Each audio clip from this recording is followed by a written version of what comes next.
Hello. Hello, John Lewis. Which other Zaltzman are you watching? There's not that many to choose from, but it's not a given.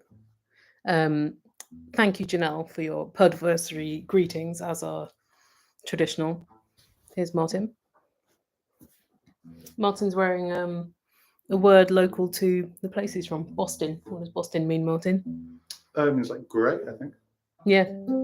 There's signs around the town that say Boston Place, Boston people, which is sweet. Not to be confused with Boston. Completely different. Hi, Blue. Hi, Tanchira. John Lewis still hasn't clarified which Zaltzman, but maybe he's busy still watching that Zaltzman. I'm going to guess Andy, but it's possible my mum's up to something. Good morning, Rosalie. A full Muppet joyous waving of happy podversary. That's a big, beautiful wave. This live stream is open to the public, so if there's new people, welcome. You will not be hazed. If you want to ask a question or make a comment, then do so in the sidebar, because I feel like this is not a question, more of a comment. Is not the way that, the bad thing that happens at Q&As after the end of a film screening or something, and then someone tells the filmmaker how they would have done it differently. It's not the vibe here. You're allowed to make comments. Hello, Ben. Hello, Andy Mercedes. Hello, Leo. And Swander and LJ Green and Rebecca. All the friends together. Let's have some readings from today's dictionary, which I was surprised we'd not had before in 3 years of live streams. It's the Everyman's Dictionary of Non-Classical Mythology, which I would have bought when I worked in the second-hand bookshop in Tunbridge Wells in the late 90s, because that £2.50 is in my boss's handwriting. And look at me naming my books at the time. In pencil, of course, because working in a second-hand bookshop puts you off writing in pen, puts you off the perpetuity of marginalia. Thank you for all your greetings. Tilly's got it as well. Cool. The Everyman publishers were interesting because they, I think, started in the 30s, and I think the idea was democratizing books so that people who didn't have that much money to spend could still have well-made books, and they did all the classics and a bunch of reference books and stuff. I used to collect them, and then I got rid of all the ones that are boring and I'm never going to read them. And they still make them now. They're kind of a cool black and white dust jacket. Anyway, let's hear some non-classical mythology. It does not have pronunciations in here, so I'm really sorry. I'm going to do it wrong.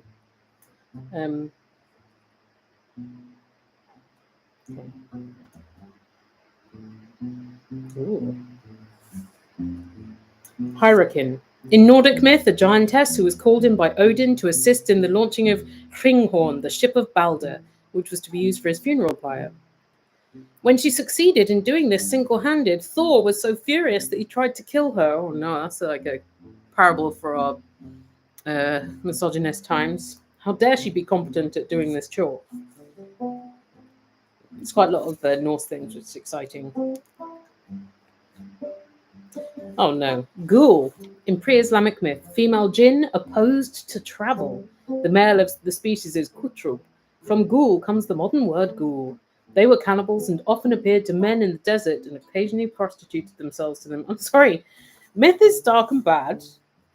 Svarog, a Slavonic term for heaven usually employed in relation to Dabog.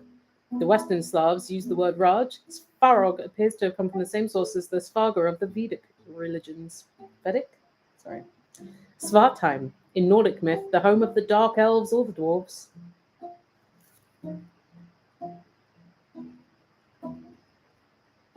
Sien. In southern Slavonic myth, guardian spirits of the home. They can enter the body of men, dogs, snakes, or even hens. Look, if you can enter the body of a man or a snake, why is a hen a surprise? They're cognate with the jinn, diavo, etc.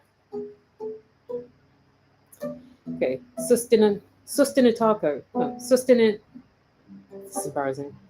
Susistinaco. My eyes were a bit stingy because I was just chopping shallots. The creator in the Sia Indian creation legend, he created mankind by singing and accompanying himself by using a spider's web as a harp. Cool.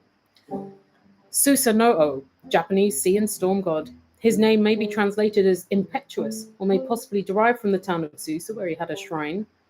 How does the shrine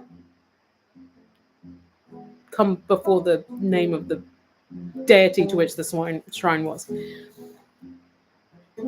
He was the son of Izanagi and Izanami, and the brother of Amaterasu, the sun goddess, by whom he begat 8 children. No! He was also a moon god, and there is a myth of his having driven his sister, the sun, into the cave of the heavens, leaving the world for some considerable period in darkness. This story, which is of a much earlier origin than either Susanoo or Amaterasu, is probably a memory of some early cosmic disaster of great magnitude. Whew. Should I go and get a completely innocuous book off the shelves? Nodens, a river god of the Severn Estuary, which is in between England and Wales, who had a temple at Lydney Park. There is considerable confusion between him and the Lud of Ludgate Hill and Nuda the Celtic hero, and it is possible that they were all one and the same. He seems to have displaced Tamesis. Who's that? There's an obelisk next to Tamesis, so I know that Tamesis is in the book. And I know the word obelisk just because of the episode that I put out where obelisk and obelize appear. Otherwise, I would not remember. Tamesis, in Celtic myth, one of the lake, river, and well goddesses, whose name has become the Thames in English, as in the river that flows through London and a lot of southern England. And the Tamise, a name for the Scheldt in French. She appears to have been displaced by Nodens or Lud. Tahitian creation legend. One couple survived the deluge by climbing to the top of Pitohito, the highest mountain in Tahiti. After the flood subsided, they had 2 children, a son and a daughter, from whom sprang all the inhabitants. This myth may be pre-Polynesian. It's the trouble with creation myths, they do involve a very small gene pool at the start. Ben Mackenzie says, I have a really old classical dictionary. It's missing its cover, but it's the oldest book I own. Ben, this is not my only classical dictionary. I have at least 3 different ones. But this is non-classical. Black magic. At the present day, means the use of ritual magic for personal gain or lust, and usually has a strong element of sexuality in it. Earlier, it could have been defined as any religious practice appertaining to a superseded or unpopular religion, which has not been incorporated in the dogma of an existing and dominating religion. The majority of the practices falling under this heading are to be traced back to the pre-Judaic period in the Middle East and to vestiges of still earlier ceremonies. The name itself constitutes a recognition of the dualistic principle of the offsetting of good by evil, which has formed the backbone of many religions, including some Christian heresies. Blimey. The original definition is ritual practiced for harmful purposes, to produce sterility, sickness, or death. While the various phenomena grouped under this designation are frequently difficult to explain by ordinary methods, there would appear to be no reason for describing them as other than of the earth or earthy. I mean, fair. I think the sort of modern witchiness is a bit of a reclamation. And good for it, I say, although I don't subscribe. I hate being displaced by Lud too, Dan. It's happened more times than I care to remember. Bethany asked, what am I going to do with the shallots? I was making a sort of jerk seasoning, or like a jerk paste to put on some, I think some like roasted sweet potatoes later. We've got occasional vegetable box delivery where you get like the oddments and things. And so we have a bunch of sweet potatoes and a massive cauliflower to use up. And we've had them for a week and a half, so it's time. So we're going to make some cauliflower cheese. Going to make some spicy roasted sweet potatoes and maybe some salads, and then feed them to our friend Don tonight. We will also have some. And in London, you can go into a newsagent and buy a jar of jerk paste, but not here. I would say. I've not seen it. I can't think of there any Caribbean shops. African food shops. There are some, but not near us. Thank you, Liz. I will paste them up. Oddments are the best mints, Bethany. Sometimes, and then sometimes it leaves you with some things that are just gonna rot. Yeah, really sorry about the about the dictionary. Hello, Rachel, disguised as Tilly. Hello, Glinda. I understand about the procrastination. I was meant to go out this morning and buy cheese and haven't left the house yet except to take the recycling out. How's Martin? You Boston? Yeah, small Boston. Martin's has been dusting and hoovering. Never ends. Never ends. This isn't a very birthday celebratory vibe for 10 years of The Illusionist. What do we do? What do we do? You want to take blips of blue? Not really. I don't particularly like balloons. I think Plus it's I've got a switch. So. I think it's partly the fear of them popping, and therefore there being a loud noise. We have quite a few balloons because you've been doing a sonic experiment with them. Do you want to tell them about it? Well, it's quite. There's this technique in audio called impulse response convolution reverb, and the way that you do it is that you can use it to make your recording sound like it's in any space, as long as you've got a recording of basically a shot sound occurring in that space. So people use like shotgun shells, but an easier way to do it is to pop a balloon and then record that sound. And as the echo goes around the room, you can use that to sort of capture the echo of the room. I remember when we lived in the place we last lived in London before moving to Canada, we were on the 7th of 8 floors in British counting. That's right. That's 8th in American. And we had this like very reverberative stairwell. And so I went halfway down with a recorder and you burst some balloons so that I could capture the sound of the stairwell for you. Yeah, I think I went right to the bottom. I don't remember who was ballooning and who was recording. But it was like the full 7 stories. It's an amazing sound.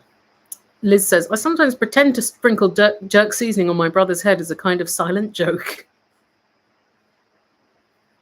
Is it a bottle of jerk seasoning, or do you just mime? Well, you can get the powder as well. It's not like dolloping the. But is it a real thing, or is it like a mime of like I would be doing now if I were to do this with nothing in my hands? Because that's how would they know it was jerk seasoning? Yeah, not just salting him or something. Yeah, it's true. People are suggesting party hats, noisemakers, cake. All very good ideas. Oh, we've got cake. Maybe it's cake. You don't like this cake, do you? I don't, but I do appreciate how beautiful it is. We've got some pizza. Oh no, it's got ham on it. And it's also got pineapple on it, and that's not my vibe. But I'm not. Pineapple's vegetarian. I'm not yucking your yum if you're a pineapple on pizza person. I thought it was rather rude. The other day there were all these like articles about this restaurant in Britain that is like, if you want pineapple on your pizza, we're going to charge you £100, which, like, if you're not aware of the exchange rate, it's way out of proportion. And you're like, just if you don't want to serve pineapple on pizza, just don't stock pineapple. There's no need to be a jerk about it. The cake is in the fridge in that orange container. It is in the fridge. Martin can't see into our fridge because it's on the bottom half of the fridge freezer, and that's where his legs are, and his legs just can't see because they've got trousers on. So his knee eyes are blocked. Oh, you've got the pizza and a cake. Why have you brought me a plate? Oh, so you don't have to have cake and pizza on the same plate. Yeah, I see. Yeah. No, it all makes sense. Ermi Rose, what does my Brett say? We have not covered it. It says Saturday. Because where I am, it's Saturday. It's Martin's leftover Hawaiian pizza from last night. Pizza party. Yes, congratulations. It doesn't look as good the next day. I don't know. It's got a certain yellowy orange aesthetic. But later I'll celebrate with some cheese, and I also am celebrating by not working as much for a little bit, which feels good. I'm looking forward to refertilizing the creative soil, which has got a little dry and used up. Haley's thing is pineapple on a vegan burger. Rosalie is pro pineapple on pizza. You're among friends here, Martin. The Hawaiian pizza is also a Canadian invention, so it's appropriate. Patriotic. Yeah. Oh, LJ Green, I agree. The whole pineapple on pizza, yes, no trope is right up there with cats versus dogs and the whole scone, jam and cream business. Exhausting. Why can't we just let both cats and dogs live? Why does one whole species have to die once we've decided which is the best?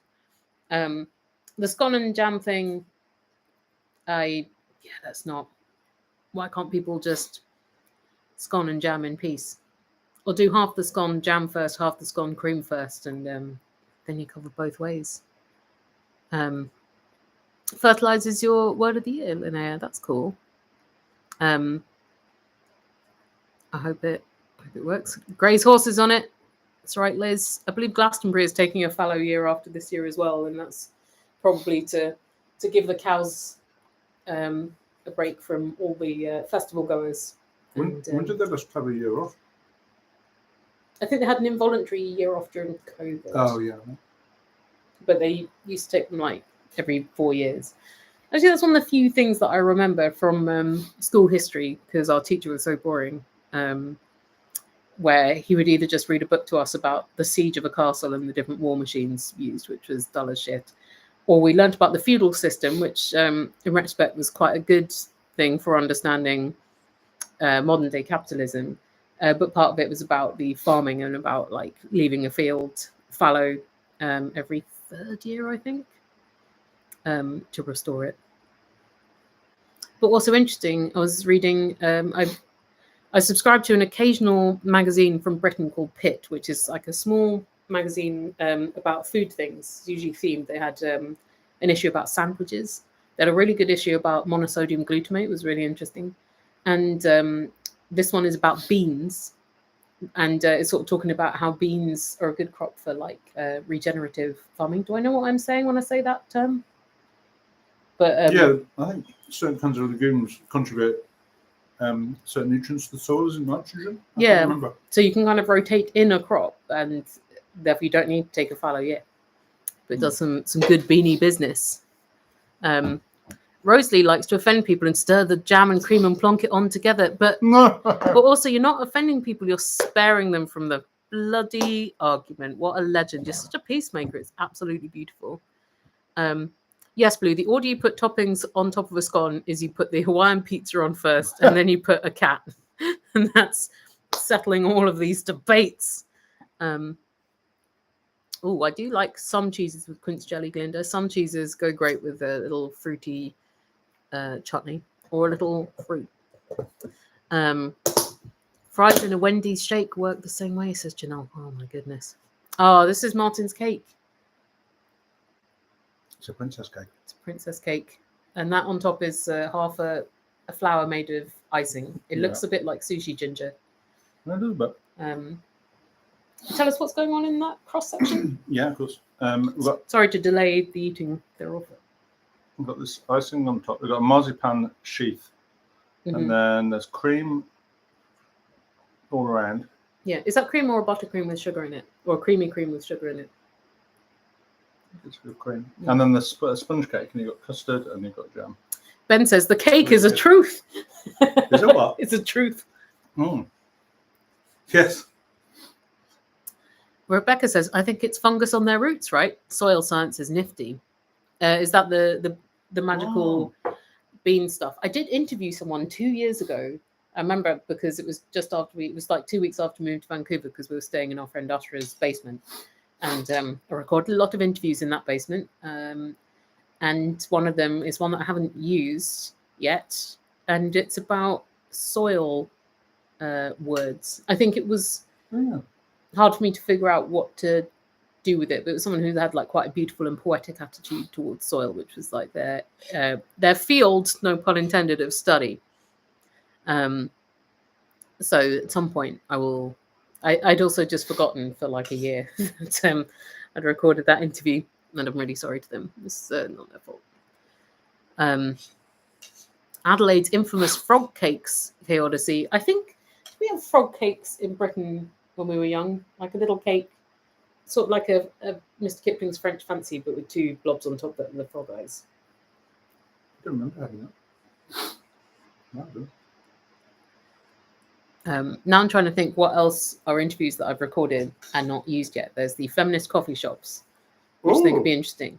There is one with the linguist Judy Sedevi, who talks a lot about like language and languages that she spoke when she was young, because her family were refugees from an Eastern European country, and I temporarily can't remember which one, to Canada. So she grew up speaking one language and then went to these other places where there was like French and English, and there's like a lot of tensions in between. And it's also like, how do you hang on to these languages where your early memories are encoded, but you're not necessarily using them as an adult, and like what you can't access if you're not using that language. It's really interesting. And so one of the episodes that I'm revisiting when I come back from the break, did I tell you about this before? Is about the cunt word, because covered it in episode 4 of the show. It was, in fact, the first thing I ever made for the Illusionist was the montage of that episode where I asked people to record themselves saying what they thought the rudest word was. And then I set it to Beethoven's Ode to Joy. And what I think is an interesting development in the cunt word is, so at the time, I was much less aware of the differences between British and American English, because I hadn't had as much contact with American culture at the time, with people like informing me about the linguistic differences. And so at the time, people were like, no, this is a really, really rude word in the US. Like, I know it's a rude word in the UK, but like the UK also has this like slightly affectionate use of it. And at the time, the US really didn't have that.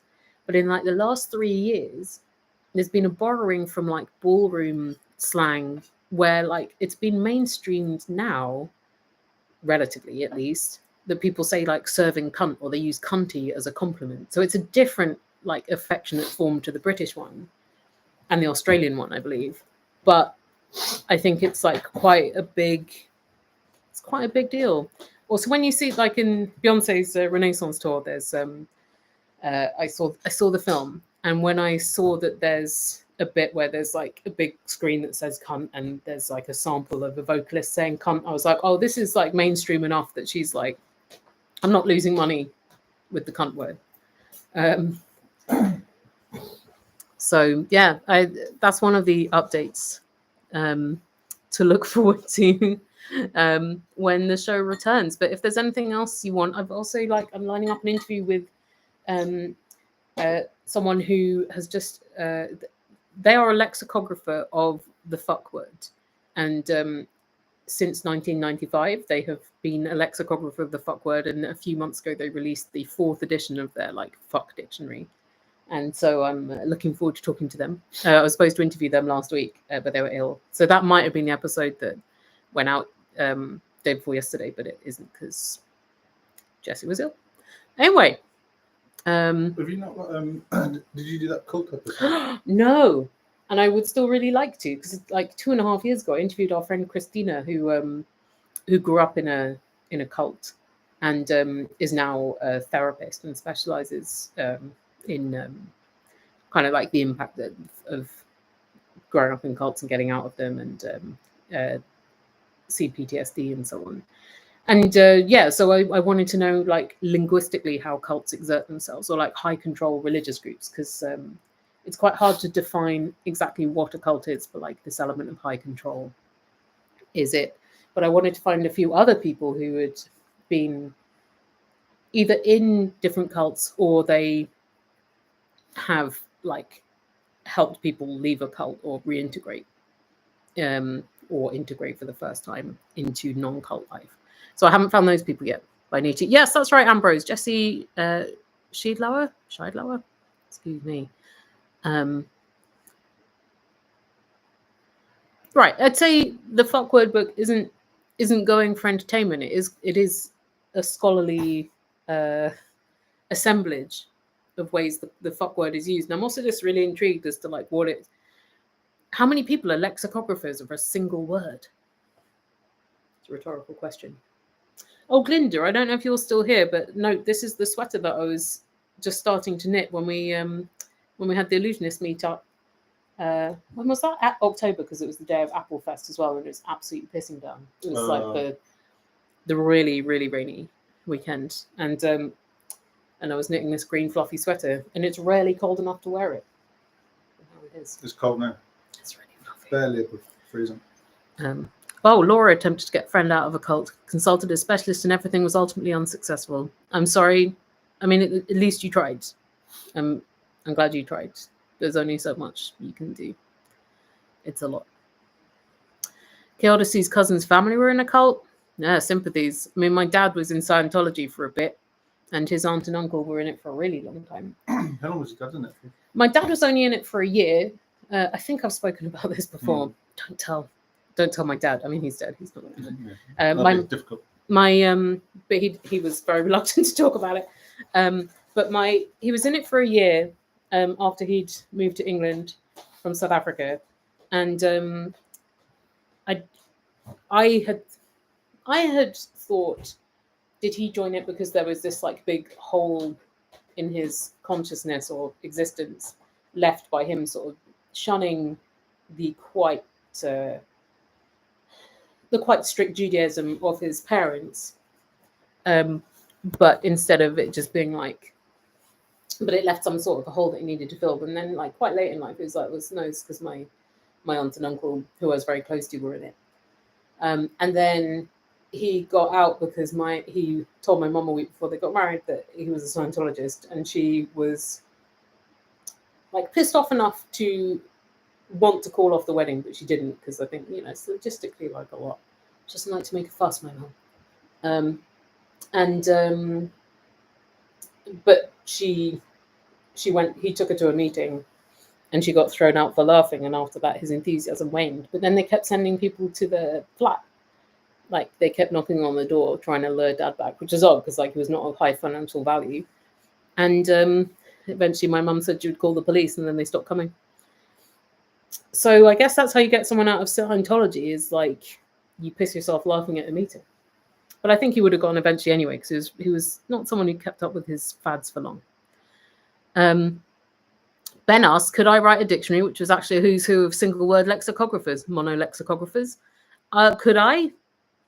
No, I don't think so. Oh no, Glinda's in the midst of a knitting disaster. I'm really sorry. Amazing, beautiful looking sweater that you just finished though. My current knit is this like vertical stripe raglan thing, which I just want to knit it. I don't necessarily want to have it. But it's fun just to sort of play with reds and purples at the time. Let's see. Oh yes, Helen. One of the women off of One Tree Hill wrote a book about her experience of leaving a cult. It would be a strange pop cultural crossover for her to be on The Illusionist. Yeah, is that Bethany Joy Lens? Thank you, Andy, for your compliments about my sweater. It was very, very easy to knit and really fast. So I recommend, if you're looking for a fast, easy sweater, the Kelowna sweater by, can't remember the name, but Kelowna as in the town in BC. I'm sure you can find it. Yeah, there was also the podcast Cultish with Amanda Montell, who wrote a book about it, but I think she's maybe moved on to other things.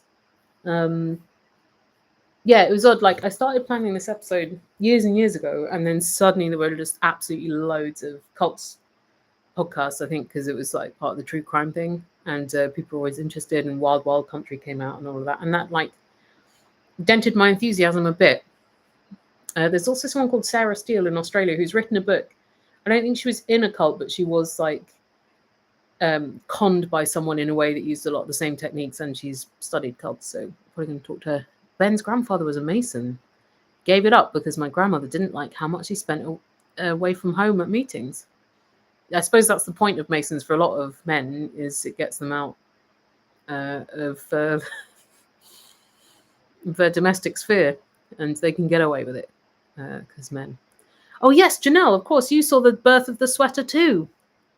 Yeah, it's very soft. I do keep getting caught on the bedroom door handle when I go in. It's not brioche, Mark. It is just, it's not even a rib. It's just stocking stitch. But because the needles were very large, I think a US 15, and the yarn is a chunky mohair. It looks more textural. Oh, okay, Ben, thank you. Not me specifically writing the monolexicographer book. Someone could, or maybe it would be a pamphlet if it turns out to be an uncommon pursuit. That's right, Laura, that Kelowna. Oh, yes, K-Odyssey says there's a podcast called Let's Talk About Sects. BBC podcast The New Gurus, about a woman getting herself out of a cult. Bloody hell, there's so many.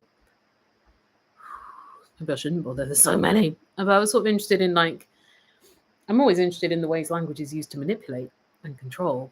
and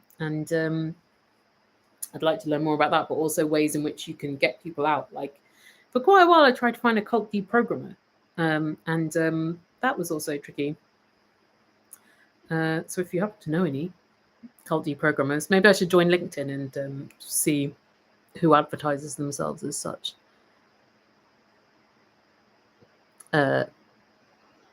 Oh, sorry, Mark. This sweater is also not a brioche. I don't think it's just got normal flights at the back. Hey, Martin. Hey. The places he's been, the things he's seen. I might be coming down with the cold. Oh no! Are you sure it's not the dust because you were just dusting? It could be, but it's not that dusty because I just quite regularly. It's for what middle ages dusting. That's it. Is it really sad? No, no. Okay. Not about dusting. Good. Don't mind it. Ben says, the new CEO at a place I work mentioned neuro-linguistic programming on their first day, and now I'm worried it's going to become a cult, or is this now a business buzzword? What do you think of neuro-linguistic programming, Martin? I don't know a ton about it, even though it does have linguistic in it, and I should learn that. I don't know much about it. I don't think it's all bad. Didn't Darren Brown say it was bollocks? Could do. I think he might have done. It's like using particular words to influence people, is that right? Is it like when pickup artists sneak sexy words into conversation?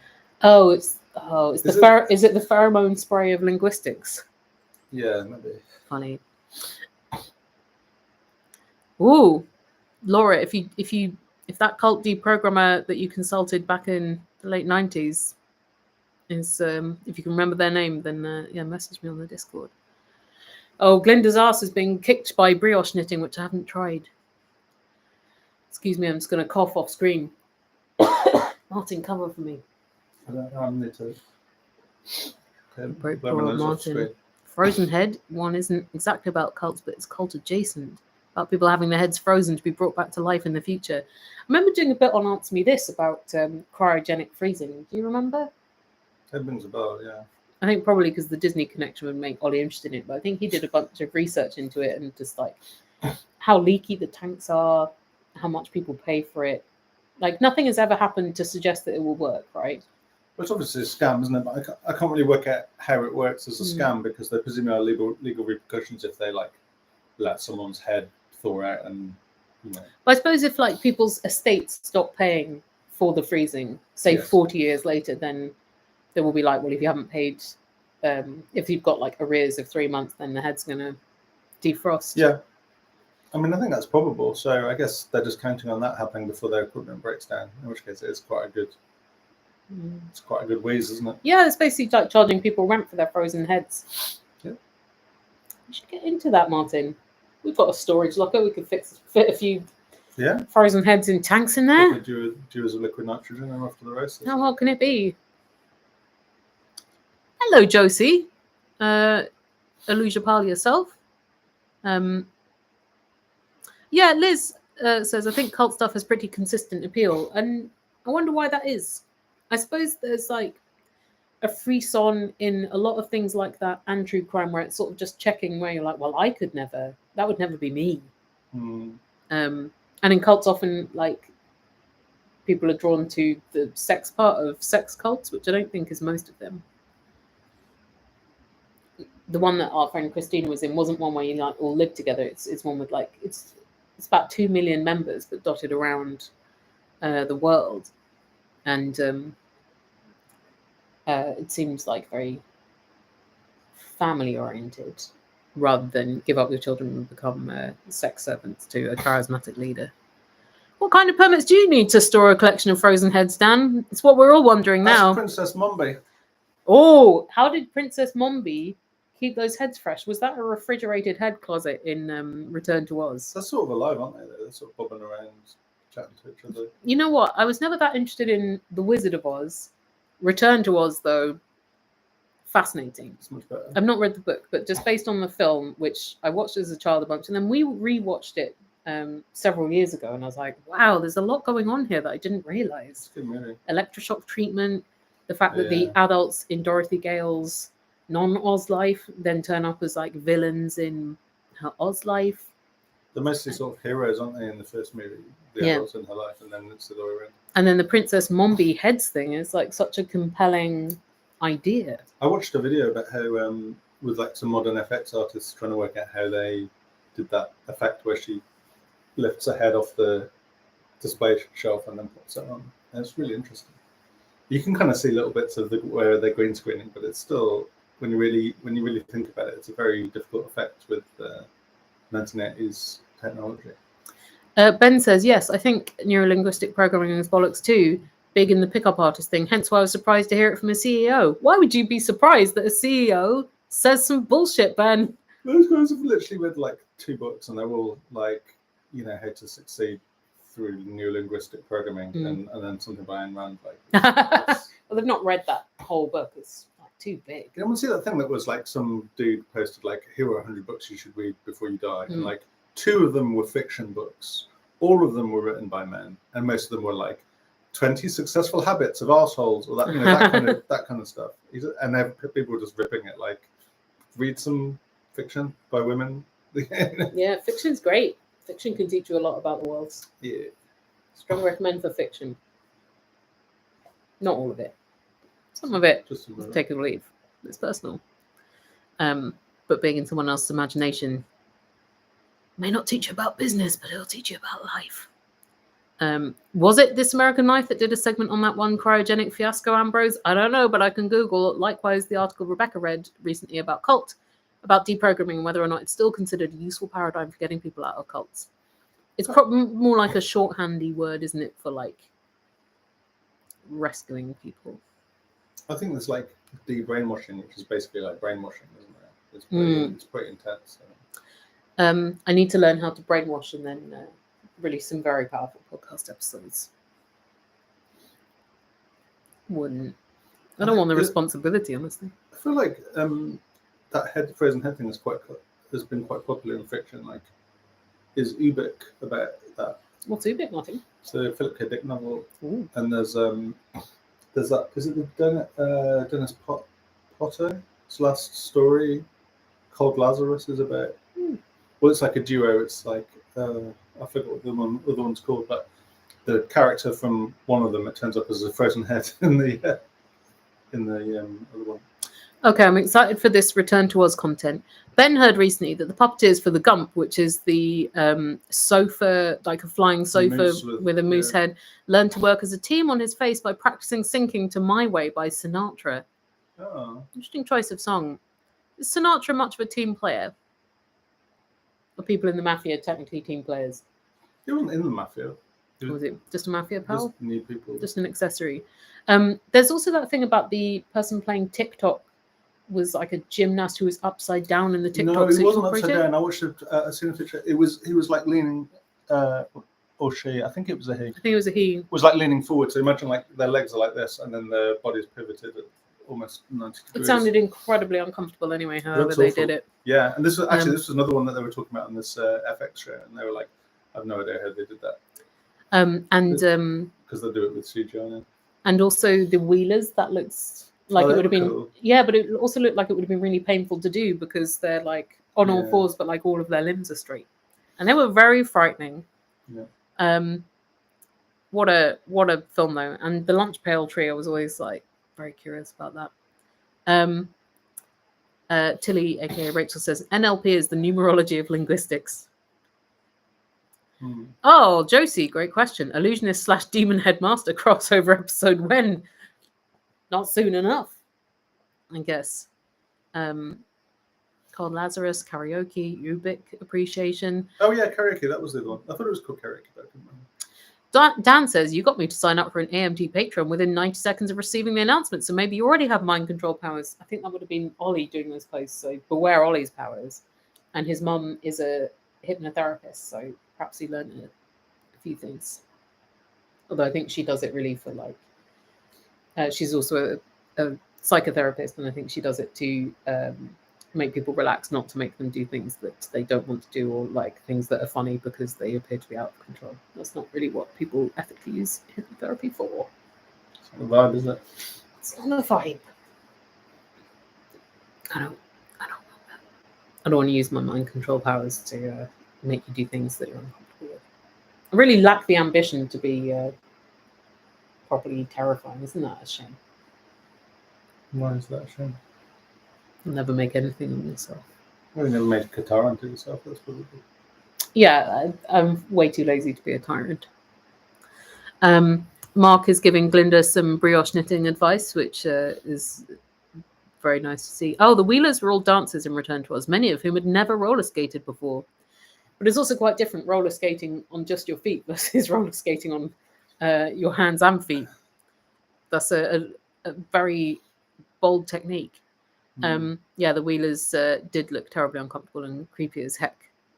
Sharp? Zap? Excuse me for my poor pronunciation today. Shocking. Yeah, Liz couldn't be asked brainwashing anyone either. Good for us, Liz. Laziness for the good of humanity. Yeah, do no harm. So you got to start with tyranny. What else is happening with all of you this weekend? Are you going to come out and buy cheese with me after? Well, right after this, some of us are going to watch Great Pottery Throwdown in the Illusiverse Discord because we're an episode behind, and then I'm going to go and buy cheese. I can see how you feel. I have to finish cleaning the house and make cauliflower cheese. Without the cheese? And we've got any cheese? Oh, we've got some cheese. We've got enough cheese for cauliflower cheese. Okay. But we should go outside because it's a sunny day. It's a crisp, sunny day in January. It was very cold by the recycling bins. That's my interaction with the outdoors. Swandera got a rigid heddle loom for Christmas and is assembling it. Pray tell what a rigid heddle loom is. And I did see looms at my local yarn shop the other day and thought, interesting. No, can't have another hobby right now. No. Interesting. That's my loom attitude at the moment. Okay, quite a lot of interest in learning what a rigid heddle loom is. Kildesy is going to nap and also possibly wash dogs. Ben says, the release of the Wicked movie has prompted me to look at other Oz reimaginings. So last night I started Tin Man, the Sci-Fi Network miniseries from 2009. It's very of its time, but otherwise great. They made a series concentrating on the Tin Man. That's nice. At last, some of the other characters get their due. I have not seen Wicked yet, but maybe we could do a Return to Oz watch-along. Would people be into that? Marty? We should watch all three. Well, then, do we also have to watch Oz the Great and Powerful, where James Franco plays the Wizard of Oz? When did that come out? Several years ago. Was it a Sam Raimi joint? It was really Raimi. Poorly received. It had Michelle Williams in it. Maybe Mila Kunis. Which one? The Oz the Great and Powerful. It sounded non good. Michelle Williams? The actor Michelle Williams, not the Destiny's Child Michelle Williams. Oh. Yeah. I don't know if that Michelle Williams acts. Okay, so we're learning about rigid heddle looms. Heddle is the thing that goes up and down to switch between weft patterns. Cool! Okay, we'll do the Return to Oz watch-along. Let's bloody do it. Tuckamore Dew says, this morning I unknowingly celebrated the Illusionist 10th by buying a Munson's Concise English Dictionary from 1939 at the thrift shop. Interesting. I bet some of that is not going to read so well in the 21st century. That is the danger of an old dictionary.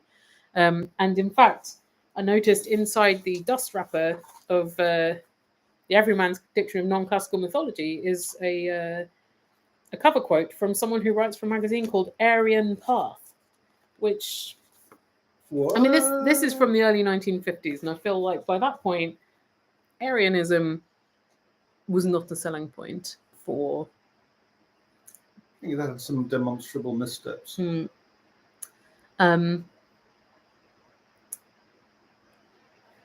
Oh yeah, the bit in the room with all the objects, Liz. What were we thinking about that? Oh, You brought it up a few weeks ago. You were like, when you're transformed, was it like a cute plush object with a face on? Or something like that? Which one? What? You know, in Return to Oz, where she's like in the gnome. Yeah, no, I know the thing about. What was the? And you were like, when it's me, where I've been transformed into an object, then it'd be like You'll be that one, and I picked out something in the shop. Is that what you said? something like that. Bad anecdote if I can't remember what. Okay, Ben says that Tin Man is more like a sci-fi reimagining of the Oz story. The Tin Man is an ex-lawman who wore a tin badge. Stacked cast starring Zoe Deschanel, 2009 favourite of yours. Yeah. Love Zoe Deschanel.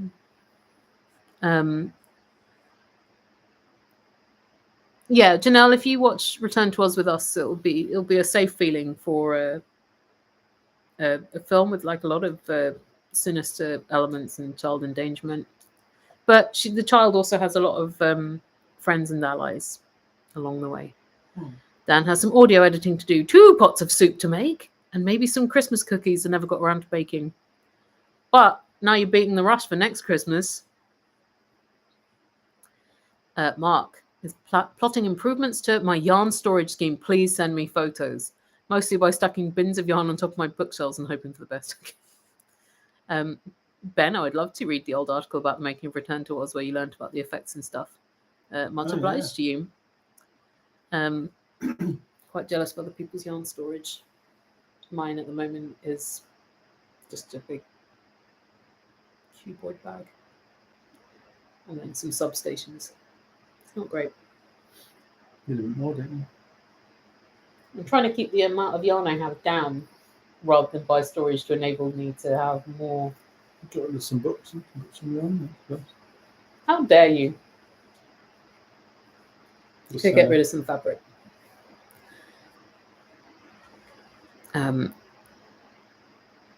Just checking in on the chat. Okay, so let me write this. Let me write it down.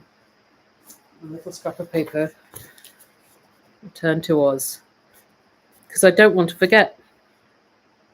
And haven't scheduled that much entertainment for us during the Illusionist break, but I would enjoy some. What Comfort Farm we're going to do. Someone suggested Brideshead Revisited. Did you ever watch that? I think I have watched that. I can't remember much about it. I definitely watched some because one of our housemates in Days of Yore had the DVD box set. It was not an Evelyn Waugh book I enjoyed reading, but it did adapt well. I think because there's something like quite chilly about it, and it was serious and quite. I think it was when he'd entered his religious phase, whereas the books of his that I enjoyed at the time were humorous. Now I probably wouldn't read any Evelyn Waugh because I'm sick of spending time with bad guys in their books. Is it a book guy? Liz, thank you for joining us. I hope your phone call to your mum goes well. Rosalie says, I think if you're having a break, you get the freedom to forget things. The problem is I forget loads of things when I'm not having the break because my brain is just so compartmentalized that it's like, nope, not taking on this information. So hopefully my memory will improve, but maybe it's just shot to shit. Sorry, I've missed what Trofast means. Oh, it's an IKEA thing for the yarn storage. Okay.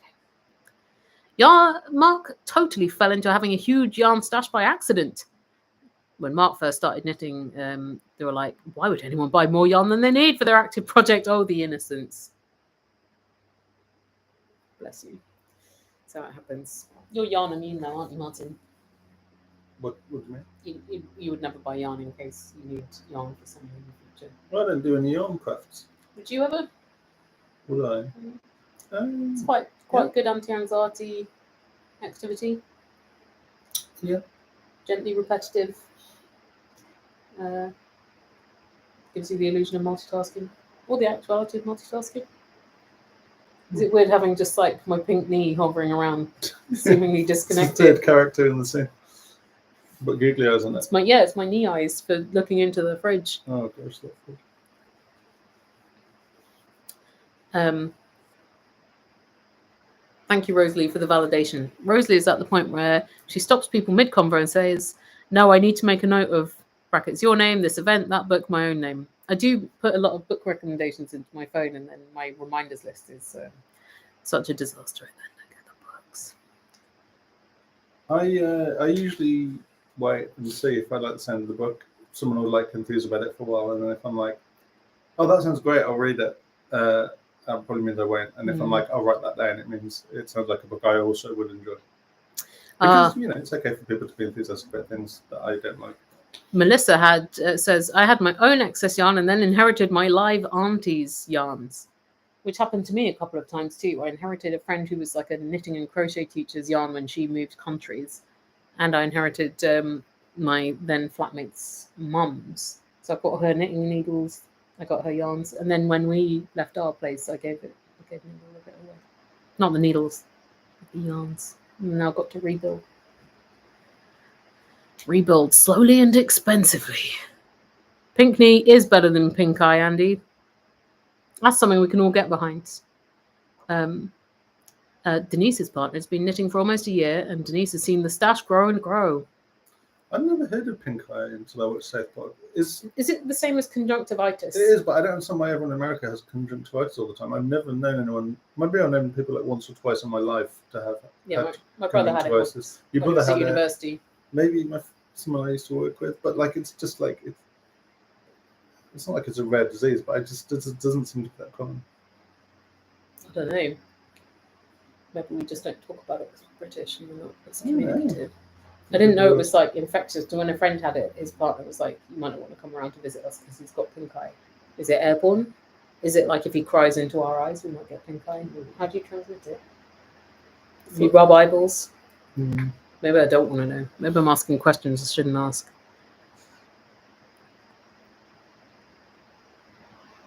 Kids get pink eye, says Laura. Not in Britain, they just get lice in hand, foot, and mouth. Lice is a bad one, isn't it? Okay, conjunctivitis and pink eye are the same. Pink eye sounds a bit more fun than it is. Does it? Well, it sounds like it might be cute. Conjunctivitis definitely doesn't sound like it'll be cute, but it does sound like a kind of grammatical ailment. Yeah. Okay, super contagious. You rub your eye, touch the surface, someone else touches it, you touch your eyes. That's how conjunctivitis spreads, Martin. Okay. Well, you're getting schooled in the chat. What is it? About the infectiousness of pink eye and seeming ubiquity in the eyes of children and therefore everyone around them. I never said it wasn't contagious. I was just listening.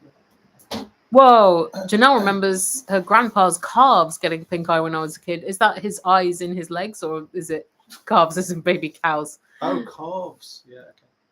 Okay. It's spread by eye contact. Yeah. Okay. Well, let's read a bit more. Are you okay with me reading a bit more of this dictionary, or is it too dangerous? Let's read a bit more of Everyman's Dictionary of Non-Classical Mythology from 1953. Blodeuwedd. In Celtic myth, she was Flowerface, the wife of Hugh, who conspired with Grona Pibbeard to kill him. Again, apologies for the pronunciation, there's no guides. As a punishment, she was either changed into an owl, that's not a punishment, that'd be fucking great, or killed by Gwydion, not so good, the father of Hugh. She was buried under Craigie Dinas, where Arthur is supposed by some to sleep.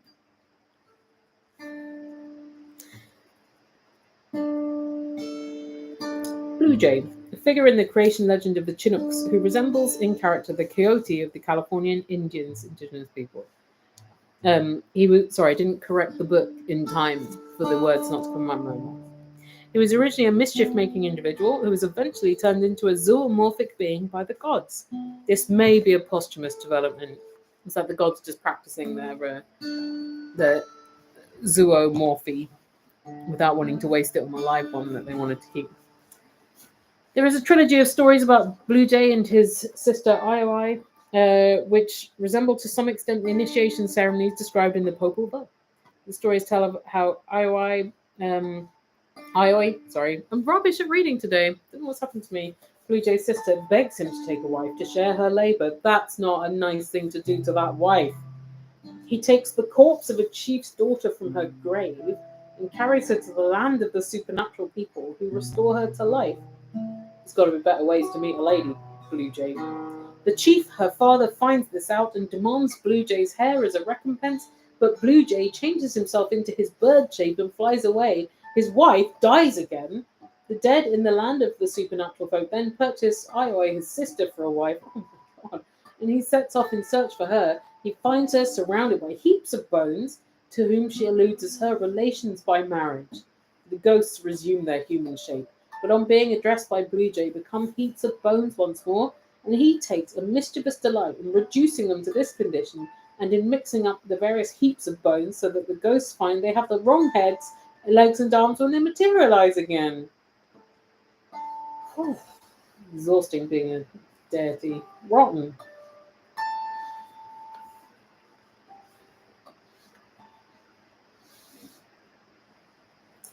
Ka. The Egyptian believed that the body was animated by a vital force, which he pictured. Sorry, it said the Egyptian. I thought, is that a typo for Egyptians? No, it is it says the Egyptian, which he pictured as a counterpart of the body which came into the world with it, passed through life in its company, and accompanied it into the next world. This is called a cat, and is often spoken of in modern treatises as a double, although this designation describes the form of the cat as represented on the monument rather than its real nature. Alright. Kagan, in Bushman myth, being a being resembling the coyote of North America, mischievous and full of tricks, whose representative on Earth is the praying mantis. Cool. Let's look up coyote.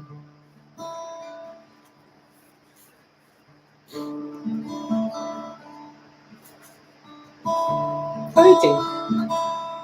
A figure common to the culture myths of many of the North American indigenous tribes, is usually depicted as being cunning and resourceful, mischievous and malicious, and corresponds to some extent to the Loki of Nordic myth.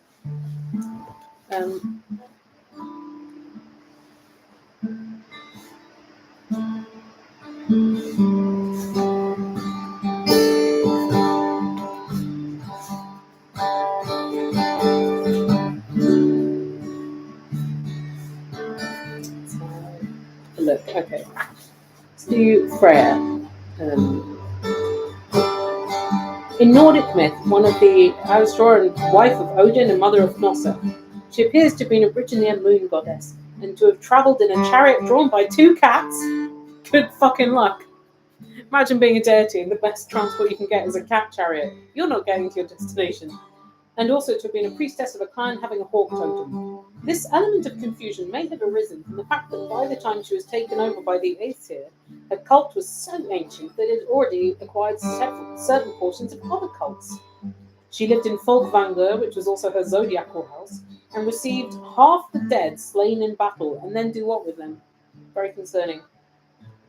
Her marriage to Odin was a purely mythological one. Oh yeah, not a legal one between deities. Her personality tended to become merged with that of Frigga, who may well have been a different entity. In the later stages of Scandinavian religion, she was the goddess of love, of marriage, and of fertility. Her necklace, Brising the men, and her feather cloak are included in the treasures of the Aesir. On 2 occasions, the giants tried to get her away from the Aesir. On the first, she was demanded as payment for the building of the wall of Asgard, and was saved by Loki. And on the second, her hand in marriage was asked for by Thrym, and on this occasion she was saved by Loki and Thor. The word Freya means lady in the same way as Frey means lord. Her partial supersession by Frey was probably a stage in the replacing of the early fertility goddesses by gods. Oh, damn. From this goddess we get our Friday, but it is not sure whether the placing of the day in the same position of the week as Dies Veneris or Vendredi is not a coincidence. It seems probable that apart from being a representative of one of the mother goddesses, she was also a sibyl. I don't know what that is, they don't say. The story of how she saved the Vanilli from their opponents is told by Paulus Diaconus. Odin had promised victory to the Vandals, the enemies of the Vanilli. They appealed for help to Freya, who told them to bring their wives to see Odin the next morning, and for the women to drape their hair around their faces like beards. Cool. Odin, on seeing these, said, "Who are these Langobards, or Longbeards?" Freya said, "As you have named them, you must give them the victory." And this Odin was obliged to do. Interesting verbal contract there. In the story of Hyndla, Freya mounts a boar to ride to Valhalla. As, however, it was Frey whose chariot was drawn by 2 boars, there must have been some confusion between the 2 accounts. It seems probable that the boars originally belonged to Freya and were later transferred to Frey. I think that makes sense, doesn't it? Like, if you can't keep your 2 boars anymore, hand someone who can. And that's it for the Everyman's Dictionary of Non-Classical Mythology. I feel complicated about it.